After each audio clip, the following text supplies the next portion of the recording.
of competition, and it's not really about the money so much as it is just you really feed off of the energy of the crowd, and it is a rush you can't really get from anything else. I'd say the only thing that's ever been comparable is like the first 5 to 10 seconds of skydiving, but that's what you feel constantly while you're in the booth, especially when you win. Losing really hurts. Losing's not fun at all. Sure. Still getting over it. Probably will be for a while. Okay. I was told use it for next year.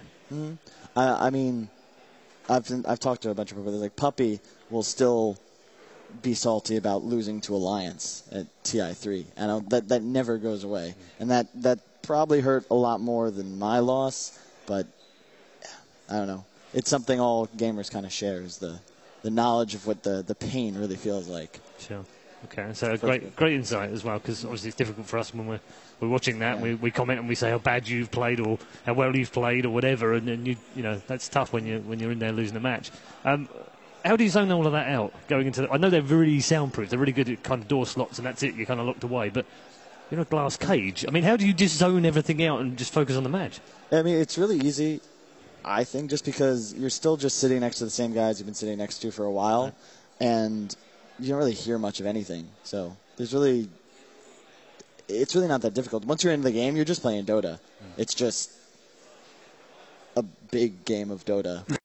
A lot of reward possible. I mean, it's really hard to explain. But what I really like about the booths is that they're very soundproof, but you can hear the crowd cheering if they get loud enough. So it's just absolutely perfect, and like it really gets you hyped. Yeah, I was going to ask you about that as well, because I get the sense, and tell me if I'm wrong, I get the sense you're a very emotional player. You like to play, and you really get into it. And when things happen, I saw there was a great clip of you mid-game. You were losing the game, everything was going wrong, and suddenly you guys got a great team fight.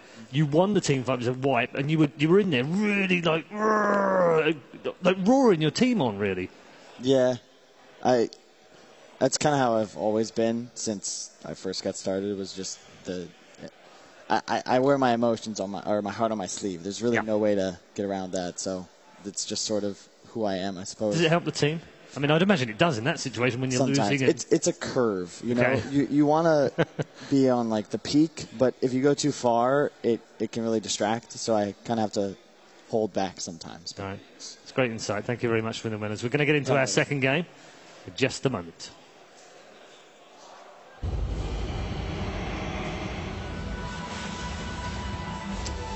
Thanks. Virtus Pro versus Team Secret. Game 2. As the man says, Game 2, draft is underway. So I'm going to stay with us, take us through the draft with the guys, Wagger and Malini. And, of course, Pyrian. Yeah, I'll shut up then, okay. Incoming Reddit thread, Swindleman's just the best desk guest I've ever had. He should win every time. Guaranteed. That's only because the competition's so low. Whoa! He fits in the shots. I mean, Red Eye just sets the bar so low. I don't know. I have a question for you. As a resident pause expert, how did the pause affect you during the game? Oh, I mean, it was no big deal. I mean, we had just lost a series the other... I was playing the same hero in the same situation, and then we lost. It wasn't fun. It's not the reason we lost. And I mean, but you can't like focus on Dota because you can't look at your screen. You know, the crowds around you. In retrospect, I should have said, just leave. No, like drag me out of the booth. I'm sitting here like in the game. You can take them away. We're staying here, but oh well. Water under the bridge. Draft. Yeah, 4 picks already. Fairly standard so far. Very quick picks as well. So Lina was the first pick. Quick. Queen of Pain Darkseer reaction picks, and then of course Shaker. Just a great combo with Lina and Deny against this Darkseer as well. These teams really know what they want. That was super quick first phase. You guys actually utilized Darkseer a lot in the group stage. Do you think that other teams undervalued him at that stage of the international? I actually think we might have undervalued him as well. I mean, we picked him, but we were consistently getting him 3rd, 4th pick, and I believe just now, and specifically, was it the EG eHome series? I think eHome first to Darkseer twice, if I'm not mistaken. So he's got a lot of counters, but one of the main ways people used to deal with him was to pick a support like Bane or CM with like a Bloodseeker. And he actually can't lane at all, specifically against Bane, but those heroes have kind of fallen out of favor, and he's just kind of sitting in the offlane throwing ion shells, getting a lot more than most other offlaners. We even saw in one game, I think it was here at the main stage, where we saw Skywrath being picked once, and it was purely reactive to a Darkseer as well. I mean, Skywrath, not the hero of this patch, but it can be good in some scenarios. Harassing a Darkseer is super important. Yeah. If he gets the levels, he can take over. It's funny because in the meta there's so many different just heroes. So Skywrath is great, but then they're running a Spear Breaker with the Darkseer, and you're very grim life after that. Exactly, it can definitely backfire. You don't want to have squishy heroes in general in this meta. That's why we see so much Tusk, Darkseer, Spear Breaker, tanky heroes in general. Yeah, but that's why most teams, specifically EG, I think they opened actually Lina, Shaker, Dazzle yesterday, and it's really hard to sort of discern where they're going with the draft. Secret's one of the, if not the only team that's really confident. They'll just pick their 3 cores right off the bat. You know exactly what they're going to do, but it's just a rather well-rounded and reasoned draft so that it makes sense, and they can't really get trapped like other teams will. And that's really, personally as a drafter, what I fear when you're early picking all your cores is you don't really have the same versatility anymore. Yeah, exactly. That's always the decision as well as a drafter, if you want to show your course or if you want to, wait with that and pick up the supports first. But sometimes showing a few supports and your core is that's gonna reveal more to what you're actually doing. Sometimes you see the course, but you don't really know what's gonna be roaming around. If it's gonna be a defensive combo of supports or aggressive. There you have it, the third pick Luna. So yep. they you know what they're doing straight off the bat. I'm surprised they're still going to the Luna, and I'm also a little disappointed we didn't pick the hero because it's Han bread and butter right there, man. I think early game Luna can suffer a little bit to mid Lina. It really comes and just drops the Laguna on you, and you can die so quickly, which is dangerous for Luna's ultimate. You want to have a long, nice ulti to drop out. It's just it really works with the way Secret's trying to play this game. I mean, you can already look, their team fight's going to just be absolutely massive. I expect them to just pick probably a defensive support for Puppey, as he's known to play, and who knows with Kuro. I think Rubik and Wyvern both banned. He's played both of those heroes with a lot of success this tournament, so I don't have any predictions just yet. And I'm also, who knows what VP is going to do. I don't really know what traditionally is good against Luna other than, as you said, just Chaos burst. Knight. Chaos Knight? They really like the Chaos Knight. I like that. I've seen them pick it versus some weaker carries like Anti-Mage, but they don't really have good wave clear. I don't know. I have a hunch. Yeah. They could maybe do it. I mean, that would be a very VP thing to do. Other heroes that counter Luna is like old stuff like Void, but it's not in the meta at all, and it's so hard to run. His ultimate's so bad. Yeah. It's so hard to use him. It's really not enough. And that along with the fact that he doesn't have wave clear, because right now it's so much about fighting early on. Even the carry will run right into the enemy team and fight. So you need to be really quick at farming when you're doing that. Else your lanes are just going to pressure you. CK looks amazing if you think about it right now. I mean, I think it's a little tough against Darkseer in lane, but he kills every hero that Secret's picked thus far. He's ready to fight super early too, right? So how do you counter Darkseer in team fights? We've seen Darkseer picked up in first phase, but it seems like, yeah, you can win against him in lane, but you'll never be able to stop the vacuum wall, especially with BKB being a lot less prevalent. And I think that's like a huge problem with playing against the Darkseer. And Shaker's like decent, but if he gets caught in the vacuum, like your whole team's dead. For the most part, it's kind of tough. It's one of those heroes you don't really. I don't think there's a de facto hero that you see a Darkseer, you go with something else. It's sort of like a Shaker with the exception of Rubik. Visage pickup, I like it. That Visage is very VP style, so that gives the possibility for a very strong Trilon if you want to do that. And CK fits the bill there because you have a slow, you have the nuke from Visage after the initiation of CK. You could definitely bring down a Darkseer if he's alone.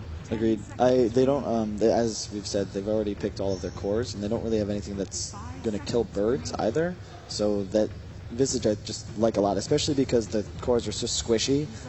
Getting off multiple soul assumptions in a fight, as you talked about, like a Lina Visage on a Fisher can actually just kill the Luna immediately, and it's just a lot of. They can pretty much kill anything on Secret's lineup right now. That Visage is actually the first at the main event, but the 7th overall, so not a huge amount of picks. CDEC ran it, I think, 4 times. Yeah, Q. Stage. Yeah. When it comes to drafting for your team, how much of it would you say is you, and how much of it is the rest of your team, percentage base? It varies team to team, I would imagine. For us personally, it's probably maybe 60% me, 30% Tal, and 10% combined everybody else. Shadow Shaman. It's a pretty good mix. Yeah. The thing is, like when you're like the drafter though, like the good ideas, you're like nice, like that was awesome. I'm glad that worked. But if it doesn't work, it's still your fault because you picked it. So The utmost responsibility as the drafter. Yeah. Again, we see the combination Luna and Shadow Shaman. That's such an old combo. Like we used to see it way back several years ago. Just a pushing meta of Shadow Shaman wards and Luna. It makes for really fast games. Yeah. VP hasn't drafted like nearly as greedy as last game. Last game they had Medusa, Naga, and Magnetar. This game, none of those are really vulnerable to getting heavily pushed. So I'm going to go back to the Luna pick, by the way, because we've been saying that... Spirit. Oh, hold on. The Luna pick was actually picked by ZYF of eHome first time at TI5, so he popularised it. Hal was just picking up on it afterwards, and RTZ after that. So I guess we got that one slightly wrong because we were crediting Hal with that breakthrough, but it was actually ZYF. So we were both wrong then. Welcome to the wrong club. I'm curious to see whether this is going to be a mid-Storm Spirit or not, because really no fun for the Storm player. And, I mean, he will have a Shaker backing him up, but it's still a really difficult matchup. And the Storm's going to be he can win or lose this game for VP at the moment.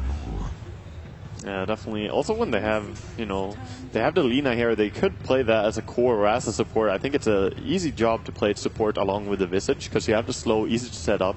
It's definitely long enough to get your stun off.